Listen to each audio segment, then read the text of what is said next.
एक समय में सिरिपुरम नामक एक सुंदर सा गांव था। उस गांव के हॉस्पिटल में सिद्धार्थ नामक एक आदमी डॉक्टर का काम करता था। वो बहुत ही ईमानदार था और सारे गांव वालों को दवाइयाँ कम दाम में देता था। एक दिन उस गांव में रहने वाले रघु को बहुत तेज बुखार आने के कारण वो उस गांव में मौजूद हॉस्पिटल को जाता है। डॉक्टर साहब, मुझे बहुत बुखार है। उसके ऐसे कहने पर डॉक्टर उसका जांच करके उसे दवाइयाँ लिख के देता है। इन दवाइयों को बस सुबह और शाम ले लेना, आपका बुखार कम हो जाएगा। जी डॉक्टर साहब। ऐसे वो उस डॉक्टर को पैसे देकर दवाइयाँ लेकर वहाँ से उसके घर चले जाता है। सिर्फ उस गांव का नहीं बल्कि चारों ओर पड़ोसी गांव में भी कोई हॉस्पिटल ना रहने के कारण पड़ोसी गांव वाले भी सिर्फ इसी हॉस्पिटल को आते थे। ऐसे बहुत दिन बीत जाते हैं। उसी गांव का प्रसाद नामक एक आदमी शहर में उसका पढ़ाई खत्म करके उसके गांव वापस आता है।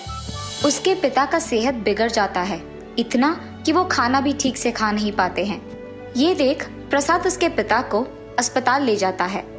अस्पताल के बाहर एक बहुत बड़ी लाइन को देख वो आश्चर्यचकित हो जाता है। पापा, अस्पताल के बाहर इतने लोग क्यों हैं? वो बेटा, हमारे और हमारे पड़ोसी गांव के लिए सिर्फ ये एक हॉस्पिटल है ना, इसीलिए सभी यही आते हैं और यहाँ का डॉक्टर भी दवाइयाँ बहुत कम दाम में देता है, इसीलिए सभी यही आकर उनका जांच करवाते हैं। पापा, सच में ये डॉक्टर बहुत अच्छा आदमी है, लेकिन अगर हम यही खड़ी रहे तो सारा दिन ऐसे ही रहना पड़ेगा, इसलिए चलो हम डॉक्टर के पास जाते हैं। और ऐसे वो उसके पिता को डॉक्टर के पास ले जाता है। डॉक्टर साहब, मेरे पिता का सेहत बहुत दिनों से ठीक नहीं है, ये ठीक से खा भी नहीं पा रहे हैं। ये कहने पर डॉक्टर उनका जांच करके उन्हें दवाइयाँ लिख के देते हैं और प्रसाद डॉक्टर को पैसे देकर उसके पिता को वहां से ले जाता है। कुछ दिनों बाद सिद्धार्थ का सेहत बिगड़ जाने के कारण वो दवाइयाँ लेते हुए घर पे ही रह के आराम करता है और अस्पताल नहीं जाता है। सुनिए, क्या आपको पता है कि हमारे गांव के डॉक्टर का सेहत बिगड़ गया, इसीलिए वो अस्पताल को जाए बिना घर पे ही रह के आराम कर रहे हैं। अस्पताल में डॉक्टर को ना होते देख बहुत लोग ऐसे ही बीमार पड़े हैं और वापस अपने अपने घर चले जा रहे हैं, ये मैंने सुना है। हाँ, अगर हमारे गांव में एक और अस्पताल होता तो शायद बहुत अच्छा होता।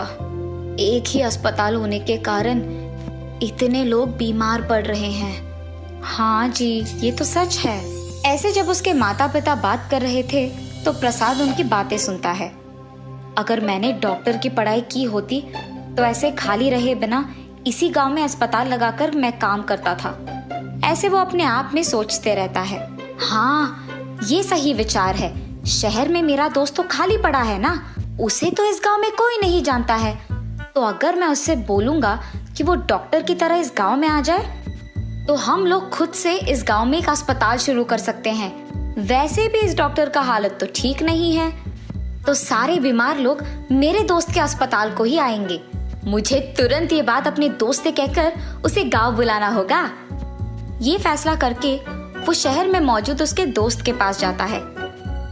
अरे विक्रम, कैसे हो तुम? मैं ठीक हूँ प्रसाद, तुम कैसे हो? अरे विक्रम, मैं भी ठीक हूँ। सुनो, तुम्हें मेरे साथ मेरे गांव आना होगा डॉक्टर बनके। हम दोनों मिलकर गांव में एक अस्पताल लगाएंगे। ऐसे वो उसके दोस्त को गांव की स्थिति के बारे में बताता है। क्या? तो प्रसाद, तुम कह रहे हो कि बिना कोई डॉक्टर के पढ़ाई के मैं तुम्हारे गांव डॉक्टर बन के आऊं?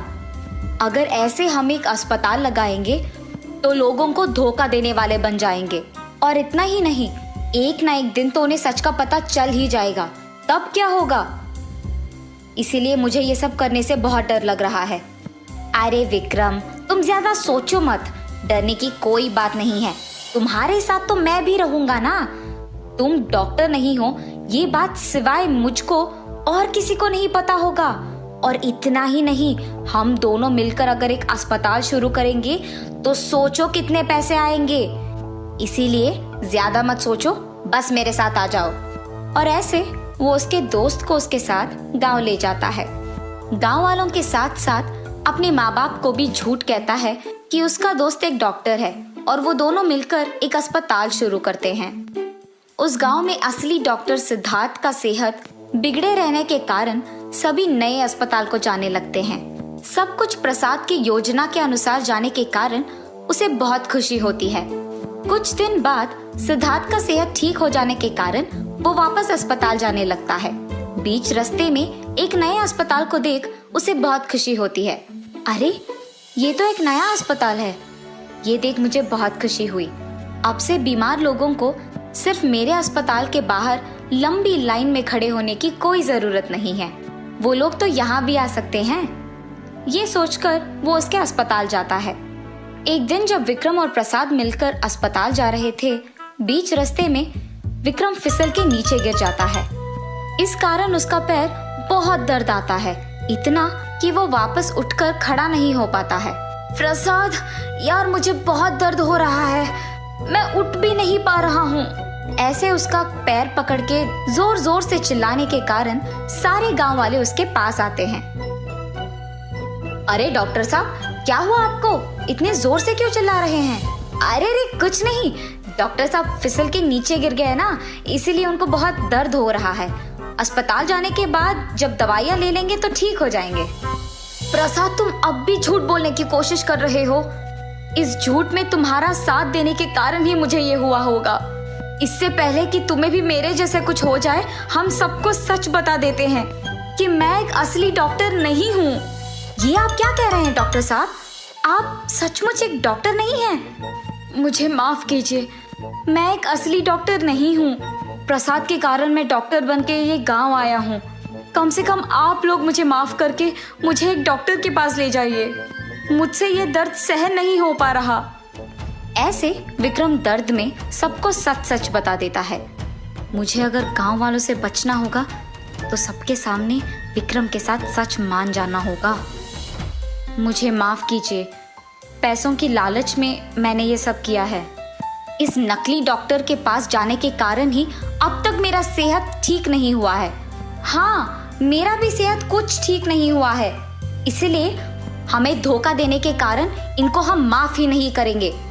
उसने डॉक्टर कहा और हमने मान लिया। बेवजह उस पर यकीन करना हमारा गलती था।